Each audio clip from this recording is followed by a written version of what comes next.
मेरा नाम शाकरा है और ये अदनान है।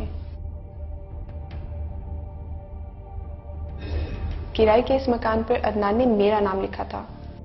वो कहते थे इस नेम प्लेट को बहुत संभाल कर रखना, हम अपना घर बनाएंगे और उस घर के गेट पर यही नेम प्लेट लगाएंगे।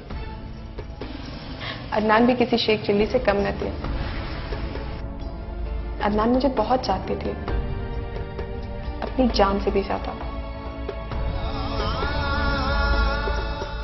नासिर के आने के बाद तो वो मुझसे और भी प्यार करने लगे। वो नासिर को डॉक्टर बनाना चाहते थे, लेकिन मैं लंबी उम्मीदें बांधने से घबराती थी।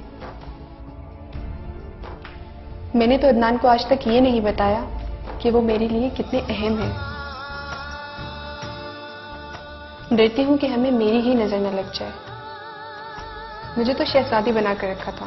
कहते थे तुम बाहर ना जाओ, दूसरे मर्द तुम्हें घूरते हैं।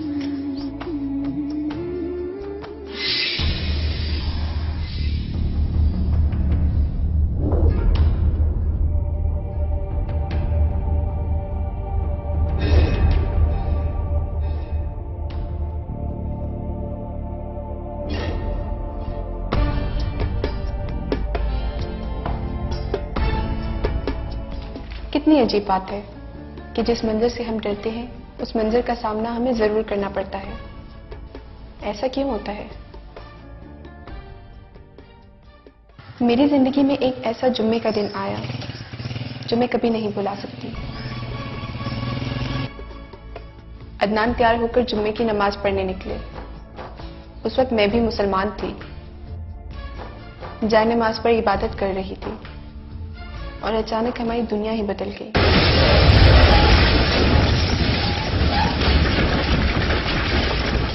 और दहशतगर्द आए दिन सैकड़ों हजारों मासूम जानों का बेदर्दाना कत्ल और इंसानी बर्बादी के इंतहाई बहीमाना और सफाकाना इकदामात को नाजायज तौर पर जिहाद के साथ मिला देते। मस्जिद में कुछ लोगों ने जन्नत में जाने की खातिर नमाजियों पर गोलियों की बौछार कर दी और फिर एक ऐसा धमाका जिसने अदनान को हमसे हमेशा के लिए जुदा कर दिया। अल्लाह के मानने वालों ने अल्लाह ही का नाम लेकर मेरे अदनान का कत्ल कर दिया। मुझे इन कातलों के मजहब से और उससे जुड़ी हर चीज से नफरत हो गई है। मत पढ़ो नमाज। यहाँ नमाज के बहाने लोगों को कत्ल किया जाता है। ये इबादत गाह नहीं, कत्ल गाह है। चले जाओ तुम यहाँ से, वरना तुम भी मारे जाओगे।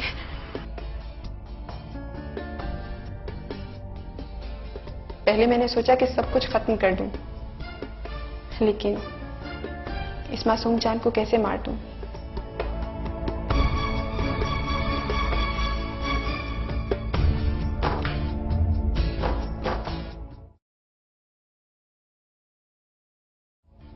आज मैं मुसलमान नहीं हूं और अब बड़े घर में रहती हूं। मैं जिस रास्ते पे चल रही हूं इससे अदनान बिल्कुल भी खुश नहीं होंगे। नासिर भी मुझसे खुश नहीं है।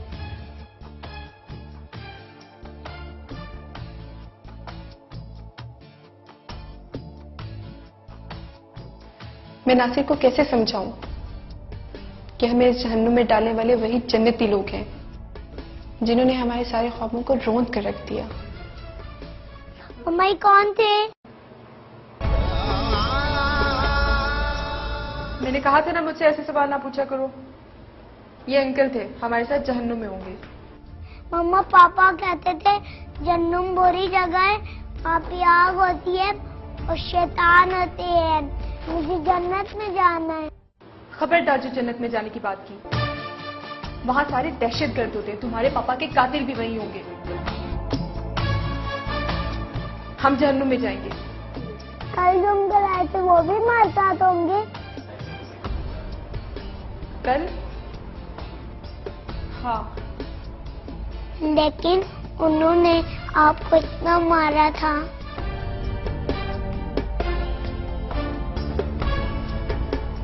तुम्हें कैसे पता चला? तुम देख रहे थे?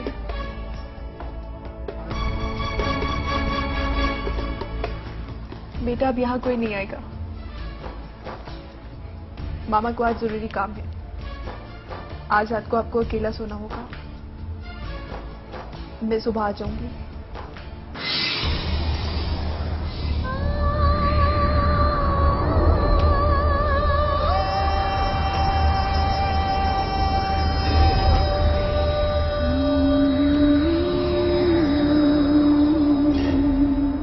चांदनी मुझको जलाती है, क्या क्या रूप दिखाती है।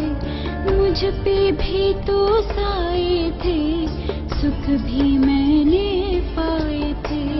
दुख की कैसी हवा चली, कैसी हवा चली, कैसी हवा चली, दुख की हवा चली, कैसी हवा चली।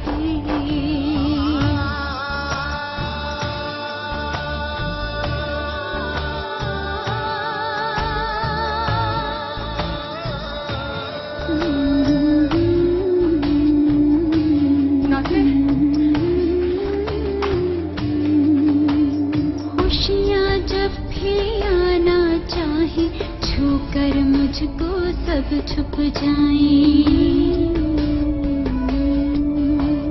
खुशियाँ जब भी आना चाहे, छूकर मुझको सब छुप जाएं। अपना कोई बनना पाया, छोड़ गया मुझे मेरा साया। ये मुझे बाहर सड़क पर घूमता हुआ मिला। मैं इसे फौरन ही पहचान गई और अपने घर ले गई। बहुत शुक्रिया। मेरा नाम कनीज फातिमा है और मैं सामने वाले घर में रहती हूँ। ये अकेला इस घर में घबराता है। अगर आपको कहीं बाहर जाना हो तो आप इसे मेरे पास छोड़ के जा सकती हैं। मम्मा मम्मा, आंटी ने मुझे बहुत सारी कहानियाँ सुनाई। पापा की तरह कुरान शरीफ है। ये आपने ठीक नहीं किया। हम मुसलमान नहीं हैं। जाओ बेटा, रखिए। आप आइंदा इसे अपने घर ले जाने की जहमत ना लें तो बेहतर होगा। हम मुसलमानों के यहाँ का पानी भी पीना पसंद नहीं करते।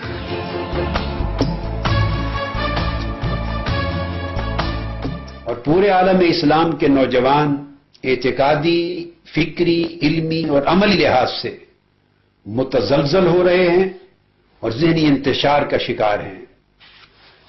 और ये इंतशार रफ्ता रफ्ता उनके अंदर दीन गुरेजी के रुझानात को तकवीयत पहुंचा रहा है।